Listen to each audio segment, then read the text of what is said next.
Hello students, very warm good morning to all of you. This is Karishma Srivastava from Dream India School, Kurun. I am a research teacher. In previous class, we have discussed this chapter. Today we will continue the chapter Tracing Changes Through 1,000 Years. It is a chapter of history. We will continue. Timeline. BC and AD, we will discuss this BC and AD in this. In the modern calendar, we label all years with BC. BC, what is the full form of BC is before Christ, and AD, Anno Domini, or in the years of our Lord. There is no 0 years in this system. The year Christ was born is 1 AD and the year preceding it is 1 BC. AD and BC system. AD stands for Anno Domini, Latin for in the years of the Lord, and refers specifically to the birth of Jesus Christ. BC stands for before Christ. In English, it is common for AD to precede the year. Many publications use CE or Common Era or BCE, before Common Era. Someone use CE, BCE. Mostly, we will use BCE, BCE or anything BC, AD. That's all. Periods classification by the British.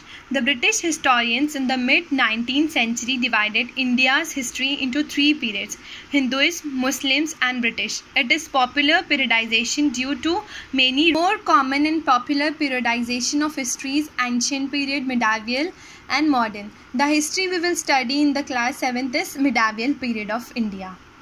Maps. Over a period of time, the map of an area made by a person differ from that made by another person. This is because of the change in the information about that region. For example, consider the following maps. Just have a look at the picture. Okay. This was by the Arab geographer Al-Idrisi. It was made in 1154 CE. Christian era, or you can say Common Era. In these maps, South India is where we would expect to find North India. Sri Lanka is an island at the top of India. The name of places are marked in Arabic, and there are some popular places of Uttar Pradesh like Kannauj, spelled as Kannauj. It was made by a French cartographer. Cartographer is a person who makes maps. It was drawn in 1720s, that is 600 years after map 1. This map is more familiar to us, that is, it is more similar to the map we know of than the map drawn by Al-Idrisi.